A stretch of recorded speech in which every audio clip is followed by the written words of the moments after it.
put your finger on the one thing that causes people frustration or causes Christians to say, I don't think I want to try, what would that one thing be? If I had to put my finger on it, it'd be broken focus. You can pretty much trace back the success or the failure of a person based on whatever they're focused on. For 15 years straight, I played organized football. And there was always that first day each season where we had to go and get our gear handed out, hence meet all the guys we would be competing against for our position. Ooh, facing the competition for the first time. Yeah, and some of the guys that were there, they were intimidating looking, in college especially. We had some great guys in high school, and they were built great. They could bench press tons of weight.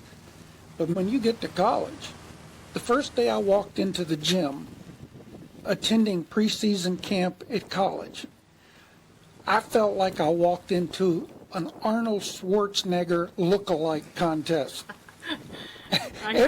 Everybody there had rippling muscles, and then there was me. You know what I'm saying? That sounds funny. Well, I'm standing there in this gym, and running through my mind was, maybe I better go home. I mean, I don't want to get broken in half here. Mm-hmm. And when you look at these guys, and they got calf muscles, people in high school don't, and you get to this level, it's just completely different. Well, there was several hundred guys trying out for the team in college to all come down to a 52-man roster at the time. And so you look at it, and everything in you says, you're wasting your time. You need to just pack up and go home. At that moment, confronted with a situation, we hear that little voice in us saying, you know, it'd probably be best if you just give up. We're confronted with an opportunity to either press in or run. Mm-hmm. And in that particular situation at college, every fiber in my being, Bryn, wanted to turn around and run out that door. Well, I've not met the coaching staff yet.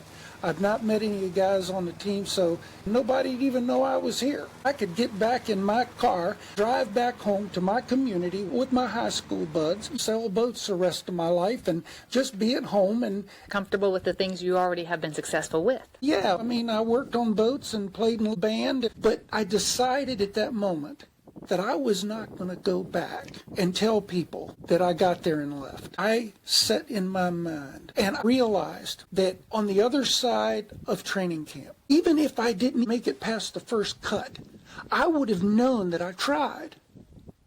Not to mention all the conditioning, preparation, mindset work that you had to do to get there. Sure. I mean, really, you had come a long way even just to get there. Yes. First thing I had to do was silence the voices in me telling me to leave, telling me to bail. Once I did that, I pressed in, even to the point of where I was even questioning my own reasoning. I just knew I had to press in. You know the story. Cut after cut.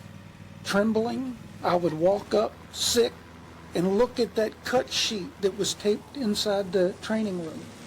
And each time I looked, my name wasn't on there. But Bryn, there were guys that were being cut that looked like they could have been playing pro football. And I started realizing, wait a minute, this isn't a muscle thing, this is a heart thing. And I want to be here. So is that what propelled you forward? Because all of us have a drive and a passion for something. It was. Ever since I was a little boy, I had a Johnny Unitas poster on my bedroom wall, and I looked at it all the time, and I thought, man, I want to play football. That's what I want to do. And for 15 years, year after year after year, I was signing up for some kind of team, you know. Long story short, I had to stay focused, not on the people around me, because if you looked at those guys, you would have ran for the hills. Because you knew, here I am, 200 pounds, 6'2", and these guys were well over that. I knew that if the right guy gets a hold of me, he's going to snap me like a twig. But I knew that despite the fact I had to press in, I can remember the second day of actual practice. I am down in a board drill with a guy, and I reach up, I go to block him with what we call the flipper. And I hit his face mask, and it caused a compound fracture in the back of my hand. Well, I thought, if I've got a broken hand, they're not going to let me go through. So I can literally remember wrapping tape around it so the bone wasn't sticking up, so I could keep playing, and I would rub Ben Gay on it every night. It was so hot, we kind of make it numb. And so I would do that, and I just kept going, and before I knew it, I was a member of this team. Wow, you really pressed ahead through all of the pain. And one thing I want to relate with everybody who's sharing this time with us is when we talk about you've come too far to quit, it applies to everybody, no matter what your circumstance is, whether it's in school, middle school, high school, college, sports auditions, music auditions. That's right.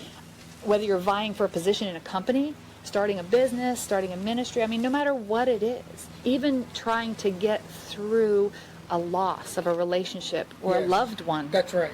Challenges happen, and in various levels of difficulty as well. That's right. But no matter what, we've come too far to quit.